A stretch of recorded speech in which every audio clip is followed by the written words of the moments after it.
नमस्कार, मैं हूँ रचना श्रीवास्तव। आप देख रहे हैं सी टाइम्स। आज हम आपकी मुलाकात करवाने जा रहे हैं महाकौशल क्रीड़ा परिषद के फाउंडर, साथ ही मध्य प्रदेश कांग्रेस कमेटी के खेल प्रकोष्ठ के संरक्षक और अधिवक्ता डॉक्टर प्रशांत मिश्रा जी से। तो आइए मुलाकात का सिलसिला शुरू करते हैं।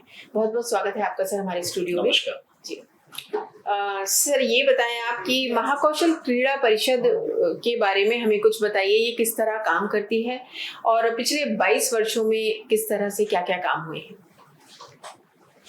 सबसे पहले मैं सी टाइम्स के सभी सुधीजन दर्शकों का हार्दिक स्वागत अभिनंदन करता हूं जी। और खेलों के प्रति एक निश्चित रूप से आज चाहे नौजवान हो चाहे बच्चे हो, एक ललक हम देख रहे हैं।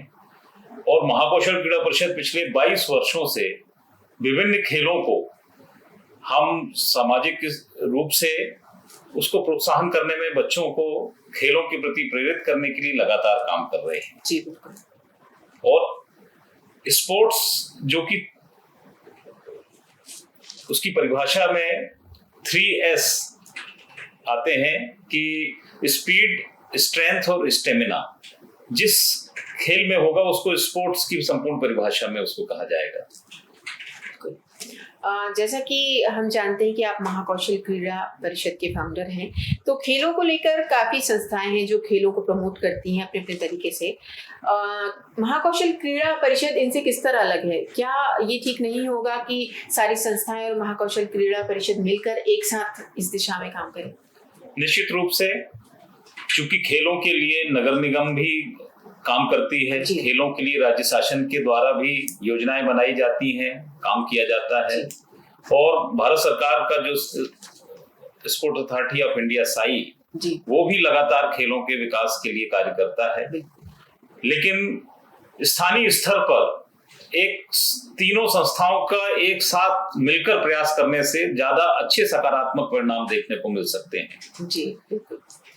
सर, हम जितना जानते हैं तो आप आयरन गेम्स के नेशनल प्लेयर रह चुके हैं, तो कैसे इस तरफ झुकाव हुआ? चूंकि मैं खुद राष्ट्रीय स्तर का खिलाड़ी रहा हूँ जी, और खिलाड़ी के सामने क्या चुनौतियां होती हैं, क्या अवसर होते हैं, इन चीजों को भी मैं भली भांति जानता हूँ। तो पिछले 22 साल पहले महाकौशल क्रीड़ा परिषद, हमारे कुछ खिलाड़ी साथियों ने मिलकर एक संस्था का निर्माण कराया जो लगातार वर्ष भर विभिन्न खेलों का आयोजन करती है। जी।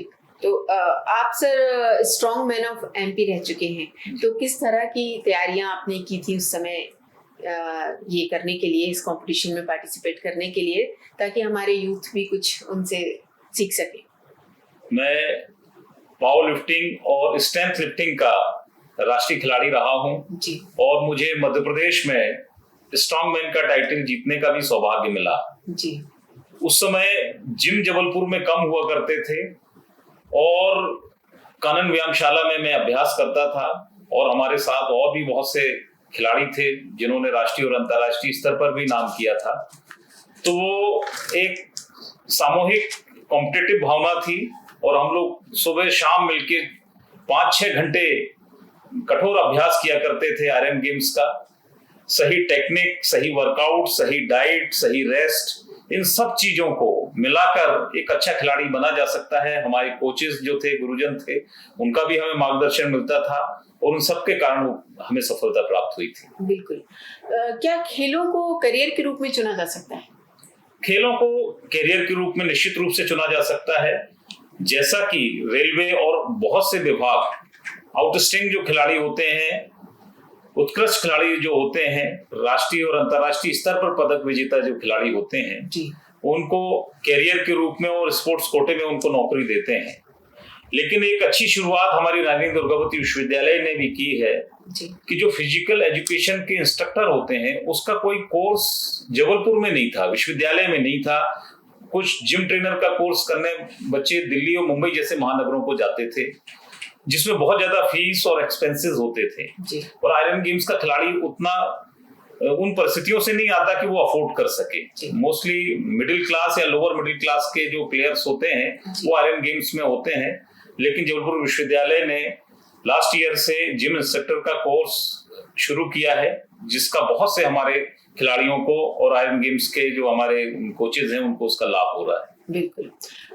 ये बताइए कि महाकौशल क्रीड़ा परिषद जो है, तो क्या गवर्नमेंट की तरफ से भी कोई हेल्प किसी तरह की आप लोगों को मिलती है?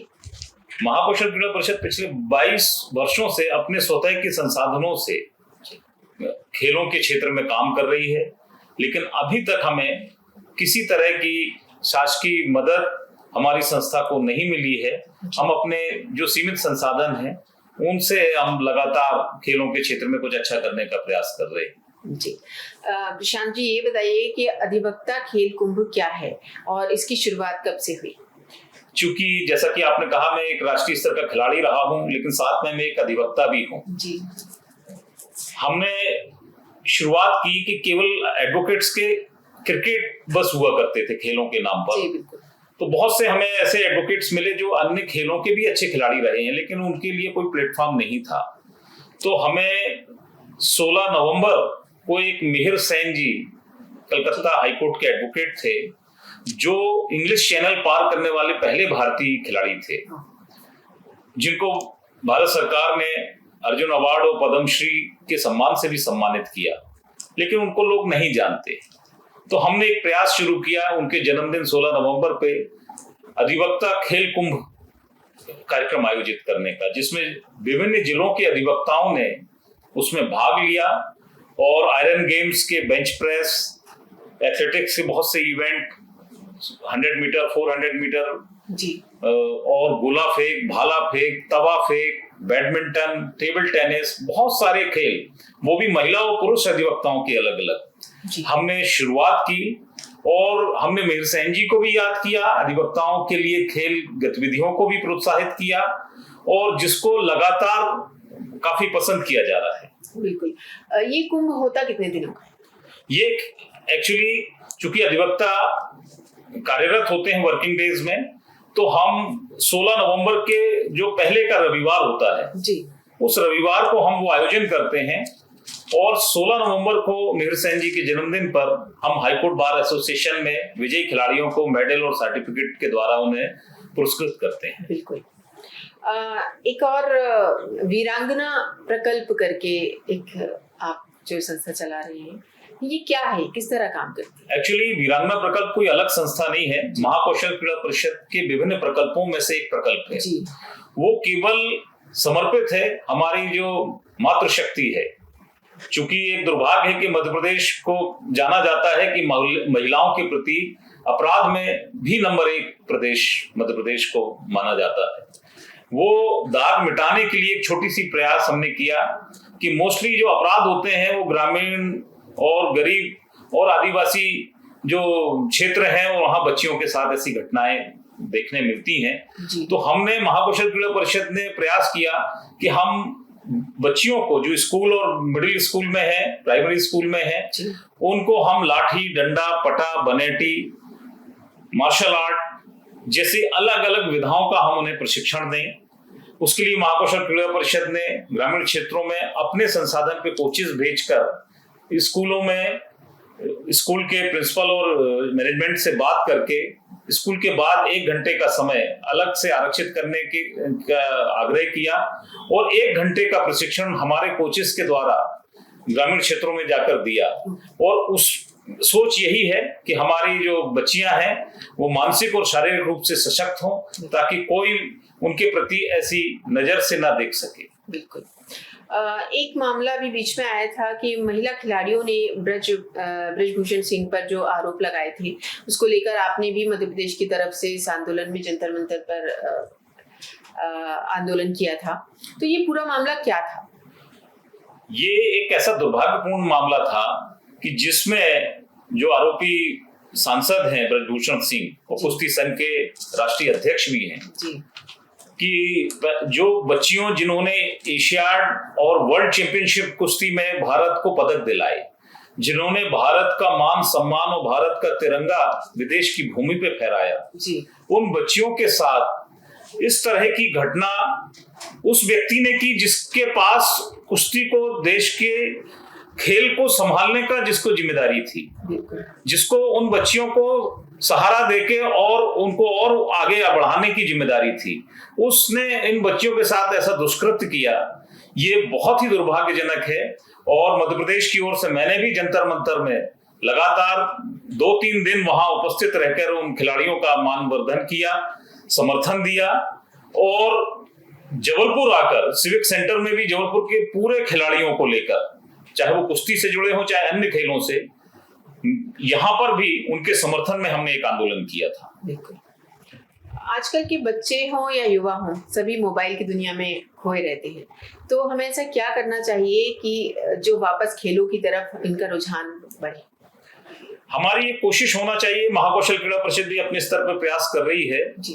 कि स्कूलों में आवश्यक रूप से खेल का पीरियड होना चाहिए। होता तो है जी, होता है। लेकिन उसको हम देखते हैं कि वो औपचारिकता मात्र होके रह गया है। चूंकि पीरियड होता है लेकिन स्पोर्ट टीचर ही नहीं है जी। तो हमें एक तो स्कूलों में आवश्यक रूप से खेलों के सिलेबस के साथ खेल को भी उसमें शामिल करना चाहिए सिलेबस में।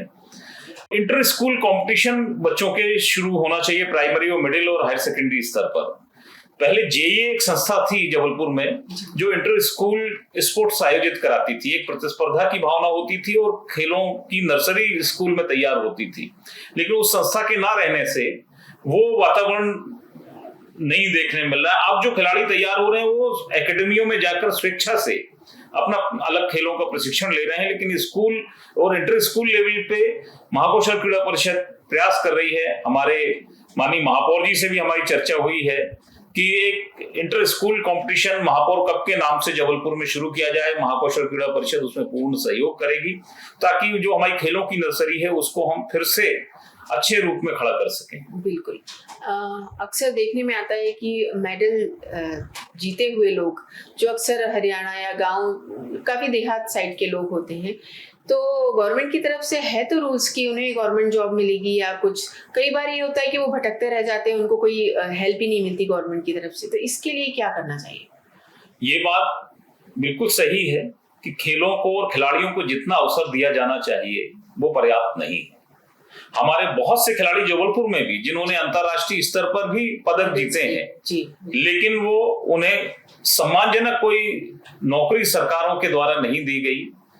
बहुत से हमारे आयरन गेम्स के खिलाड़ी बाउंसर जैसी नौकरियां करने पे मजबूर हैं। तो निश्चित रूप से कार्य योजना तैयार होना चाहिए जिसमें ऐसे उत्कृष्ट खिलाड़ियों को एक सम्मानजनक रोजगार शासन के द्वारा उन्हें दिया जाना चाहिए। बिल्कुल, क्योंकि कई लोग तो सिर्फ इस फील्ड में जाते ही इसलिए हैं कि इन्हें बाद में गवर्नमेंट जॉब मिलेगी और वो भी नहीं मिलती है। नहीं मिलती, ये दुर्भाग्यजनक है, दुर्भाग्यपूर्ण है। जी। जबलपुर का खेलों को लेकर आपका फ्यूचर में रोड मैप क्या होगा? मैं जो देखता हूँ जबलपुर का जो विजन डॉक्यूमेंट एक 2030 का महाकौशल क्रीड़ा परिषद ने तैयार किया था और अलग अलग अथॉरिटीज को भी हमने उसको राज्य शासन और केंद्र शासन को भी भेजा था कि इस रोड मैप के अकॉर्डिंगली अगर योजनाएं बने जी तो खेलों का निश्चित रूप से विकास बहुत अच्छा हो सकता है। जबलपुर में हॉकी के बहुत अच्छे खिलाड़ी हुए हैं जी और अभी एक ही एस्ट्रोटर्फ रानीताल में लगा है, उसमें और भी 1-2 एस्ट्रोटर्फ जबलपुर में हॉकी के होना चाहिए। जबलपुर में खेल एकेडमी होना चाहिए क्योंकि बहुत सी खेल एकेडमी भोपाल में बनाई गई है मध्य प्रदेश शासन के द्वारा। जबलपुर में केवल तीरंदाजी की एकेडमी और साइकिलिंग की एकेडमी है और भी एकेडमी जबलपुर में खुलना चाहिए जिसको राज्य शासन द्वारा पोषित किया जाए जी। और जो आयरन गेम्स हैं इनके खिलाड़ियों के लिए कार्य योजना बनाकर दी जाना चाहिए। बहुत से हमारे जो एडवेंचर स्पोर्ट्स वाले जो खिलाड़ी हैं बरगी डैम या ऐसी जगह पर हम कुछ एडवेंचर स्पोर्ट्स की भी गतिविधियां यहाँ पर जारी, ट्रैकिंग और स्विमिंग और दूसरी गतिविधियां यहाँ पे आयोजित की जा सकती हैं। बिल्कुल, जैसे कि आपने बताया कि आप खुद आयरन प्लेयर रह चुके हैं, तो क्या ये लोगों को मिथ है या ये सच है कि एक समय के बाद बॉडी में हेल्थ इशू होने लगते हैं इस तरह के गेम खेलने के बाद? बहुत से खिलाड़ी जो वर्कआउट करने बहुत अच्छा वर्कआउट करते थे और बाद में फिर वो अपनी व्यवसाय या पारिवारिक जिम्मेदारियों के कारण एकदम से वर्कआउट से दूर हो जाते हैं जी।